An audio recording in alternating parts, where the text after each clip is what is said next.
Alors, choisir le bon logiciel d'entreprise, franchement, ça peut vite tourner au cauchemar. Le marché est juste inondé. Il y a des promesses partout et on le sait, une mauvaise décision, ça peut coûter très très cher. La vraie question, c'est comment on s'y retrouve dans tout ça? Eh bien voilà, c'est exactement ça le défi. Quand on est face à des centaines, oui, des centaines de fournisseurs, comment on fait pour trouver le bon chemin? Naviguer dans ce monde complexe des ERP, ou PGI comme on dit en France, c'est clair, ça demande une sorte de boussole. Sinon, c'est la sortie de route assurée.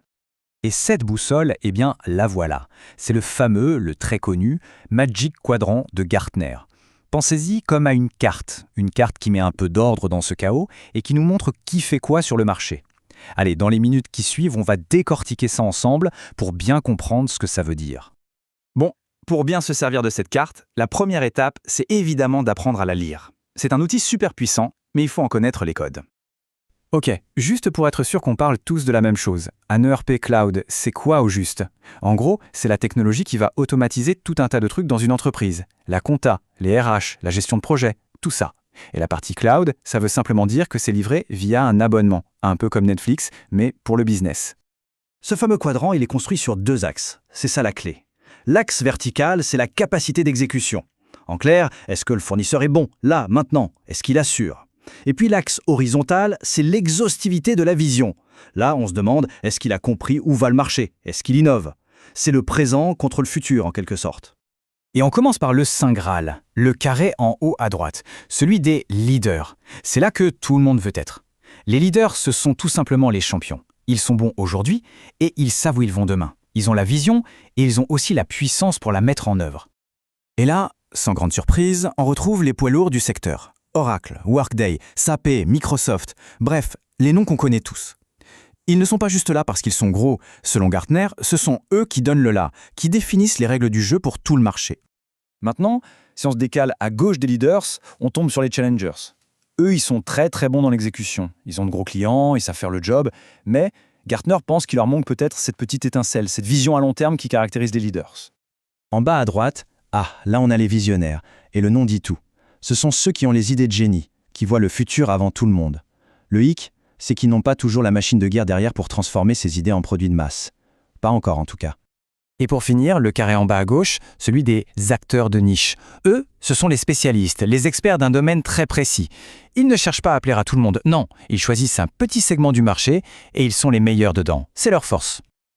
Ok, maintenant qu'on a compris la logique du quadrant, allons voir concrètement ce que ça donne. On va zoomer sur quelques exemples pour que ce soit bien clair. Prenons Oracle, par exemple, un leader. D'après Gartner, leur point fort, c'est clairement la maturité de leurs produits. Fusion Cloud ERP. C'est complet, ça couvre tout. Par contre, petit bémol soulevé, les clients qui passent de leur vieille version installée sur serveur au cloud, eh bien, ils ont parfois l'impression qu'ils manquent des choses. Autre leader, Workday. Leur gros plus, c'est ce qu'ils appellent le noyau de données unifié. Ça veut dire que tout, absolument tout, de la paye à la finance, est connecté. Fini les infos éparpillées partout, c'est super puissant. Le revers de la médaille, c'est que leur présence à l'international est jugée un peu moins forte que celle des autres cadors. Et maintenant, pour bien voir la différence, allons voir un acteur de niche, Certinia. Eux, leur truc, c'est qu'ils sont hyper intégrés à Salesforce. Si l'activité tourne autour du client, c'est un avantage énorme. Par contre, il y a un mais. Ils n'ont pas leur propre solution de RH. Il faut donc se brancher sur un partenaire externe pour ça. Ok, on a vu qui est où aujourd'hui. Mais le plus intéressant, c'est peut-être de regarder vers demain. Et là-dessus, le rapport de Gartner est très clair. Il y a deux énormes tendances qui sont en train de tout changer. 50%. Retenez bien ce chiffre. D'ici 2027, Gartner nous dit que plus de la moitié des fonctions d'IA dans les ERP utiliseront de l'IA générative. Ce n'est pas une petite évolution, c'est une véritable révolution qui se prépare.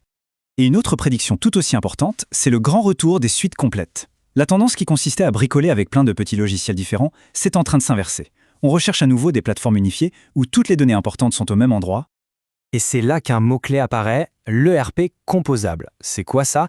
L'idée, c'est de dire adieu au gros logiciel rigide, le monolithe qu'on ne peut pas changer. À la place, on a une base solide et on vient y ajouter des briques, des modules en fonction des besoins précis. C'est comme un jeu de Lego pour l'entreprise en fait, beaucoup plus flexible. Donc, si on résume la tendance de fond, c'est ça.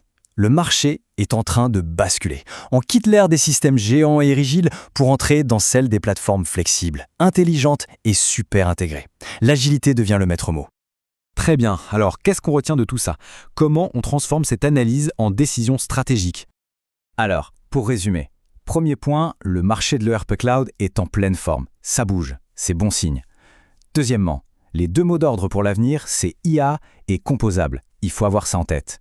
Troisièmement, bien sûr que les leaders sont des paris sûrs, mais attention, un acteur de niche peut parfois être la solution idéale pour un problème très spécifique. Et surtout, le plus important, le Magic Quadrant est un guide, une aide, mais ça ne doit jamais remplacer une analyse approfondie de ses propres besoins. Parce qu'au final, il faut bien comprendre que le sujet, ce n'est pas juste de cocher la case logiciel. Non, c'est beaucoup plus profond que ça. C'est de bâtir une stratégie, de préparer son entreprise pour ce qui arrive. C'est un choix structurant pour les 10 prochaines années. Et Gartner le dit très bien ici, la clé du succès, c'est de confronter ce que proposent les fournisseurs avec les besoins réels, concrets de l'entreprise. C'est cet alignement entre la technique et le métier qui fait toute la différence. Ce qui nous amène à la question finale, la plus importante peut-être. Les outils sont là, ils évoluent à une vitesse folle. La vraie question, ce n'est plus seulement quel outil choisir, mais plutôt est-ce que l'architecture même de son entreprise est prête pour ce futur qui arrive? Un futur qui sera, qu'on le veuille ou non, composable et piloté par l'IA.